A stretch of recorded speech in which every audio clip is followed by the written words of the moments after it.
Hello and welcome to this special holiday show we here at DETV call Everyday Angels. I'm your host, Matt Ford. This time of year, we take time to celebrate the people, organizations, and companies that are making a difference right here in our community. Joining me now is Joe Allegro-Smith. Joe is the Executive Director of Southern Delaware Therapeutic Riding, the Professional Association of Therapeutic Horsemanship International Affiliated Center is located right in eastern Sussex County. The nonprofit has offered sessions in equine-assisted therapy to children and adults with disabilities since 1988. Well, she's certainly an everyday angel, and so is Southern Delaware Therapeutic Riding. Joe, thanks for being with us today. Oh, Matt, thanks so much for having me. It's wonderful to meet you. Thanks so much for being here. So I wanted to get started with, how is this organization beneficial? So I'm relatively new as the executive director, so I'm learning a lot. And I'm amazed at the benefits of equine-assisted therapy, particularly with people who have physical, intellectual, cognitive disabilities. You know, they are viewed maybe a little bit different in the world. And we actually look at them as having different abilities rather than disabilities. But there's a lot of benefit to be had through the horse back riding and through the horse therapy. You know, they develop a connection with the animal. They really develop a greater sense of confidence, you know, as they begin to see that they are able to communicate with the horse and to have the horse respond to what they need them to do. From a physical perspective, people who have, say, cerebral palsy, you know, might have very tight spastic muscles, reduced range of motion, and the gait of the horse really creates that mobility for the individual, and they can actually move a little bit with a little bit more freedom. Sure, yeah, that's amazing. Can you tell us how equine therapy riding may be different from how folks are used to hearing about traditional horseback riding? Right, sure. You know, I mean, we see the pony rides, we see people that are competing in equestrian events, and equine-assisted services is radically different. First of all, it takes a village. Southern Delaware Therapeutic Riding has, I'd say, over 125 volunteers, and when we are hosting a lesson, it's not just the rider and the horse. There is a certified therapeutic riding instructor who is leading the lesson and creates the activities based on the abilities of that particular person, that unique person. There's also what we call a sidewalker, and their job is to walk alongside and pay 100% attention to the rider. And then we have a horse leader who is in front of the horse and pays 100% attention to the horse. So there's really a lot going on during that lesson. So what kind of training do the horses go through to be able to become a therapeutic horse? Oh, that's a great question, Matt. So yeah, you're right.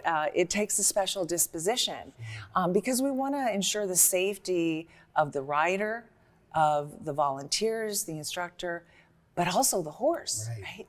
And so when a horse comes into our program, we spend usually no less than 90 days working with them because there's some very unique things that the horse needs to be able to do. So for example, our riders mount the horse using a platform or a lift. And so the horse has to be comfortable with this kind of activity. Also, some of the riders may not have a lot of muscle strength, or they may have issues with regard to their balance. And so there's a lot of extra movement on the horse, and the horse has to be able to be okay with that. So yeah, it's a process before a horse that we bring into the program can actually begin to work with our participants. Yeah, that's good information. So now, you had mentioned that this is, obviously very therapeutic. What type of disabilities best match up with this kind of therapy? Well, so we happen to focus on intellectual disabilities such as autism, Down syndrome, and physical disabilities, multiple sclerosis, cerebral palsy, brain injury, brain trauma. But Matt, therapeutic riding has benefits to a much broader audience. It's used extensively in emotional well-being, emotional health. We do have a program. We partner with Wounded Warriors for Operation Seize the Day, so that wounded veterans and their families can come in and ride. But also PTSD is another condition that equine therapy is beneficial with. So it crosses. I mean, I've seen them in cancer patients for support and therapy. Any population, I think, that is experiencing challenges, that have limitations, or really just need to have some support in terms of their self-esteem or their self-confidence, or just their ability to walk through this world as a strong, capable individual. Equine therapy is going to be helpful. So I think a lot of probably our viewers are wondering, how can someone become a rider? So for our particular program, people sign up to become a participant in our program. We usually do some preliminary work in terms of ground lessons, so that they feel comfortable being around horses. We even have I don't know what you would call it, it's not a mechanical bull, but it's like that. It's kind of like a mechanical horse where they can learn to mount and feel some movement. And then they do have to get the release of their physician, their primary care provider, just to make sure that this is a suitable activity, for them. I wanted to mention something. I wanted to go back to part of our introduction. Can you explain what PATH is? We had mentioned, it stands for Professional Association of Therapeutic Horsemanship. Correct. For those that aren't familiar, can you just explain to us a little bit more about what PATH is? Sure, absolutely. So it's an accreditation organization. That means that, Matt, we don't just have a bunch of horses and we're opening up our doors for people to come in. So we're a premier PATH accredited organization. All of our instructors have to be PATH certified, and you might have heard me mention earlier that certified therapeutic riding instructor. There is a very extensive training that they have to go through. It's upwards of a year or more of actual studies. Then they have to do like an internship or mentoring. All of this before they can even begin to work with participants. And then there's ongoing education requirements that they have to go through. Also, our facility has to meet certain standards. So with regard to the way that we care for the horses and how we interact with participants, and the standards that we have in place for training our volunteers. So there's a lot of moving parts, and I'm very proud that we are the organization that we are.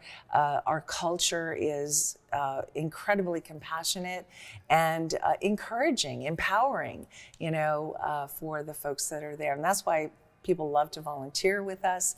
I certainly love being there, and our participants are having a great time as well. You led right into my next question. I was wondering, how can someone become a volunteer and to become part of it and help out? Yeah, so that's a really extensive process too, because we're not just building widgets. We're not just you're just not at a desk doing things. You're working with a live animal, and the well-being of the horses are very important to us. We practice what's known as natural horsemanship, meaning that rather than commanding the horse to do something, we work with the natural instinct of horses in order to have them understand what we need them to do.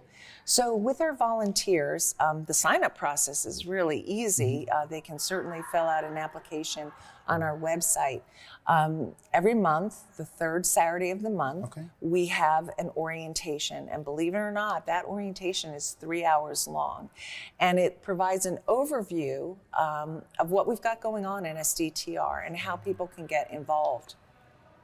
Once they go through that orientation and they go through a background check, they decide what path they want to follow in terms of, do I want to be a sidewalker or a horse leader? Those were two roles I mentioned earlier. We also have some non-horse opportunities. There's also the horse care, which is caring for the horse. So lots of things going on, but regardless of what path they choose, that's the best fit for them, they receive extensive training.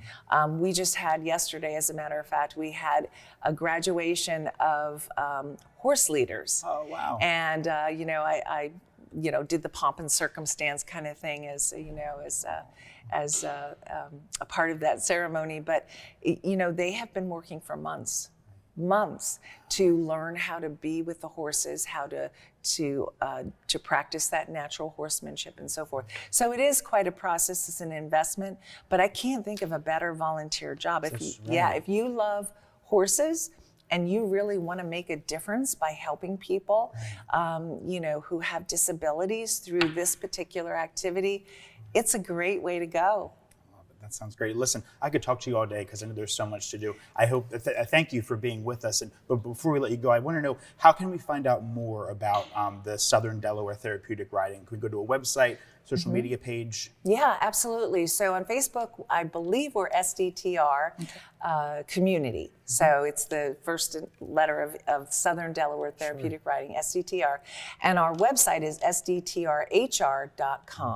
And there's a wealth of information and resources that people can access on either of those sites. Wonderful. Jo, thank you so much for being here. And please come back. We have a lot more to talk to you about. We hope you can come back. Thank you so much. I appreciate this. Thank you. So stay with us after the break. We'll meet another incredible everyday angel who's making sure that everyone feels the warmth of the holiday this season. Stay with us. We'll be right back.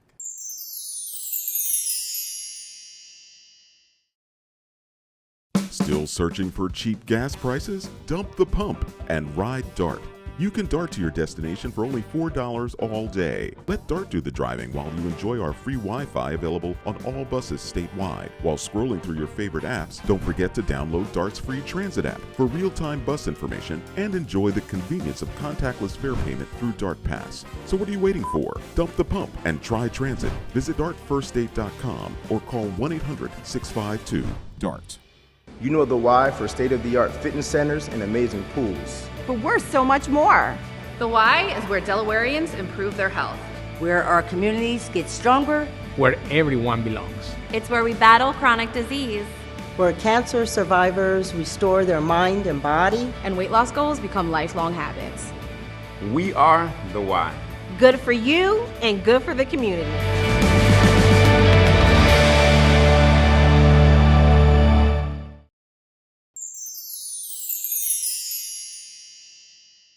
Welcome back to Everyday Angels, a special series brought to you by us at DETV. Joining me now is Helana Rodriguez. Helana started Project Comfort in 2017 with a mission to bring communities together to provide comfort, care, and resources to those who need it most, especially for individuals isolated outside of their homes. Helana, thanks for being with us. Oh my goodness, thank you so much for having me, Thank you Matt. so much. We're excited to have you. I'm good. I think that hearing it all over again makes it even more crazy that we're here and that we're doing this. So thank you for that beautiful introduction. So 2017, how did it get started? Let's start there. Yeah, so back in 2017, I didn't have any kids at the time. I now have a 2-year-old, and I was kind of in my young 20s, and I didn't really have anything to do on Christmas morning or obligations that I needed to attend to. And I was just kind of reflecting and backing up a little bit. My grandmother had just passed away, and she had done a long term in a nursing home, so I kind of know how isolated that they are and that they don't always have family and friends. So I was thinking to myself, okay, well, if I don't have anyone or need to do anything on Christmas morning, who else maybe doesn't have someone to spend Christmas morning with? So yeah, I just thought maybe I'll go and spend Christmas morning at a nursing home. So I just put up on Facebook like 2 days before Christmas, does anyone want to donate a few dollars? Me, my husband, and a couple of friends want to go spend time in a nursing home. And the support was overwhelming even back then. I remember getting like $1,000 in my Venmo within less than 24 hours. So we just went to Marshall's and picked up as many blankets as we could with the donations and wrapped them all individually and went and spent the morning with them on Christmas morning. So that was 2017. Yeah. So now here we are in 2023. How has that evolved over the past couple of years? Oh my goodness, Matt, it has exploded. I remember I can take myself back to 2017, and when we went to the nursing home that morning, they were just so blown away that someone wanted to come and spend time with them and give them a personal gift. A lot of them hadn't maybe had a visitor in a really long time, or don't have family that come see them, or maybe they've passed away, so they often don't have a lot of visitors. So they were just so grateful, and a lot of hugs were had and tears were shed of like gratitude on both ends, really. So I just thought to myself, I can't stop now. I'm going to keep doing this. So every year I put the ask out, does anyone want to come alongside me, come into a nursing home, provide donations? And they do. And every year it just continues, I think, to double every single year. So yeah, it's now to a point where it's so crazy. I can't. Helena, we think of something like, we don't even think about it like when we're at home sitting on the couch or in bed to go grab a blanket, right, from the closet, from the basket, wherever it may be. Yeah. And a blanket you had wrote on your Facebook page, which we'll direct people to in a moment, but you wrote some interesting statistics about something like blankets that we take for granted, that we probably have piles of at home, that they not only do they provide warmth, obviously, but they relieve anxiety, right, provide that emotional support that people may need. Can you talk to us, why a blanket? Yeah, a blanket to me is comfort. Like, still in my 30s, when I am feeling, not even cold, it's like I need a personal item to grab onto. A blanket is that source of like comfort and security and feeling of home, I really think. And a lot of the times in the nursing home, they don't have personal items. Some of them don't even have anything more than like the outfit that they're dressed in, or the hospital gown, for a better word, anything more than that. So a blanket is just so much more than just a blanket. It's a sense of comfort and home and a personal item. And something we also try to do is we try to get as many different patterns and colors and that we possibly can, so everyone feels like they have a personal item, because it's not, we don't try to buy in bulk or anything, and we just try to make sure that their blanket is different maybe than the person that's in the bed beside them, because it's personal. So yeah, I just think that, and the blanket to me also is more than a blanket because it comes with a visitor and a handwritten card. I want to get into that. So I was going to ask you, not only do you provide the blanket to each resident in where you go visit, but you also provide a handwritten card, and that's super special and also time consuming, right? Yeah. So that takes your personal time, so that has to mean a lot. What's some of the feedback that you've gotten from residents who've received these cards? Oh my goodness, yes, it would take a long time for me to write 1,000 cards, but I do not do it alone. We actually partner with local elementary schools, daycares, or Girl Scout, Boy Scout troops, whatever kind of groups that we can, to write all the handwritten cards, because there's something really special about receiving a handwritten note, like someone took a time to write something to you. And it's even better when they're kids' cards, because they just say what's on their heart and their mind, and they're always kind of maybe funny or heartwarming. I remember last year a kid wrote a card and it was like, "Are you grumpy? Well, you shouldn't be, because it's Christmas." So like, that's just how kids are, and they draw pictures, and we put a little bit of artwork in each gift, but you'll see too that they immediately ask, "Can you pin it up on my board?" because they want to remember it and have it forever. So yeah, we try to make sure that every gift comes with a handwritten card. So I have to tell you, so I think I may have shared this with you before, but my grandmother suffered from Alzheimer's for years, and she had to go into a nursing home here in Wilmington, and there was so many residents there. She was fortunate enough that she had a bunch of family that would go visit her daily, right? Yeah. So she wasn't alone in that sense, but there were so many other residents there that were alone, and their family unfortunately didn't come see them often. So what you're doing really does provide such meaning for them, provide such comfort, and especially at a time in the holidays where everyone, maybe they have seeing people with their families, maybe they don't have that. So kudos to you for what you're doing, truly. Oh my goodness, I cry every time.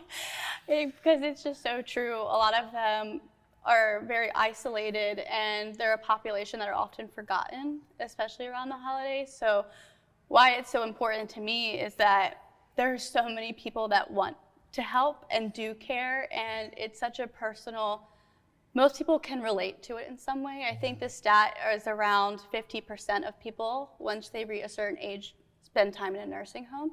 That's a lot of people. And people can directly relate to that, and they want to help. So I think for me, it's giving an avenue for people to show that generosity and to help and to go visit maybe people that are otherwise maybe forgotten. So that's, yeah. So you had talked about the helpers. You had a special week a few weeks ago where you had some donations. Yeah. Talk to us how that week came about and how it turned out. Oh my goodness. Yeah, so a couple weeks ago, we decided to do what we called our first ever Week of Warmth, where we wanted to empower the community to give back for this cause, and the outreach and the generosity was seriously overwhelming. I get like choked up because seeing so many people come together for a common cause in such a beautiful way is amazing. So yeah, just over the week, I think we raised enough money, and these were personal donations, so like one person at a time. The ask is $15 each, so $15 provides a senior with a blanket, a handwritten card, and a visitor. So very easy to get involved and make an impact at a kind of a smaller level, and like everyone can get involved. So long story short, we had enough donations to provide a gift for over 600 residents. So that's enough that we'll be able to provide a gift for every resident in 6 nursing homes just through the span of a 1-week giving initiative. That's incredible. Yeah. So I follow your page on Facebook, and some of the photos and videos that you've posted over that week were incredible. There was one photo that you had posted of you coming into your driveway at work, and you just your garage door was just, I mean, your FedEx guy or UPS guy had to be. They must think I'm crazy. At least they're light, you know what I mean? At least they're light packages, but they were just stacked against. There had to have been, 20 or more boxes there that one day. I was pulling up to my house, and all you can see are just boxes. So much that they couldn't even fit on my front porch. They were just taking over the whole driveway. I think that our Amazon delivery driver definitely thinks I'm a little crazy or that I have a shopping addiction, but no, I'm just the blanket. Just helping people. I'm just the blanket lady. They're all blankets, but yeah, I mean, it's a little overwhelming in the best way possible when you pull up to your house and all you see are the generous donations of the community, because it shows all the people that want to get behind it, and it's truly incredible. So when you started this in 2017, there was a little man in your life who was not here at the time, but he is now. So he's, maybe getting into that age where he's like, hey, what's going on? So what is this like from his perspective? We're talking about our 2-year-old son here. Yeah, what is it like for him? Yeah, he definitely is big help. He always is like, Mama, help, and he helps me bring all the blankets in, and we go through them, and we talk about why we're doing it to a 2-year-old in the best way possible. But really, I just want to show him the power of community, and that there are good people in the world, and that it's really powerful when we get involved and help others. So yeah, I hope that he grows up and also the residents love having him visit. I'm sure. Yeah, they like, every visitor, but really the kids really bring it home for them. So yeah, he's very famous when he walks through the nursing homes. As he should be. Yeah. So when will these deliveries be made? When's the big day? Yeah, so right now we're still actively fundraising, so people can still donate through my Venmo or through our Amazon wish list. So we're still actively fundraising for that. Our goal is to provide every resident in 11 to 12 nursing homes with a gift, and we're also in all 3 counties this year, which is really exciting. So if you want to get involved, they can visit our Facebook. Once the fundraising over, we're having a big packing event on December 10th. So it will be at the Journey Church in Newark. So we'll ask people to come out, and we open the blankets and take all the trash off of them. We call it prepping the blankets. They'll get individually packed into a gift bag with tissue paper with a handwritten card. So that's a really fun event. We try to put Christmas music on and make it a whole thing. So we have that on December 10th, and then also the deliveries will start right after that. So the 2 weeks leading up to Christmas, there's plenty of opportunities to sign up to hand deliver the gifts with us.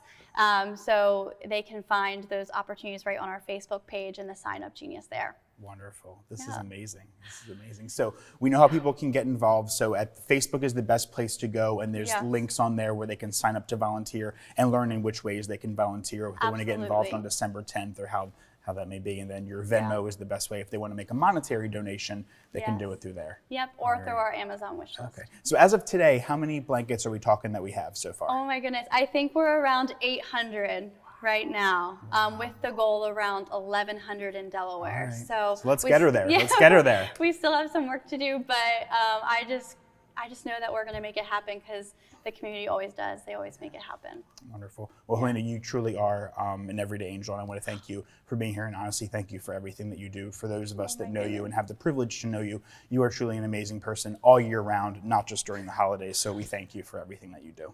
Thank you, Matt. I really appreciate it. But I would like to say that I am not only the everyday angel, it is truly a community effort. I just like to put the ask out there, and then everyone else makes it happen. So I'm just the one providing the opportunity, and then the hundreds of people that come alongside me to actually make it happen are the true everyday angels. Well, I guarantee after we air tonight, you'll have many more volunteers ready to step in line. So thank you so much. Thank you. All right. Our thanks to Helena. That wraps up this edition of Everyday Angels. Thank you to the angels that spoke with us today. We'll have more Everyday Angels to introduce you to from up and down the state coming on later in this holiday season. In the meantime, be sure to join DETV News every Tuesday, Wednesday, and Thursday evening at 7:30 p.m. right here on DETV. Have a great night.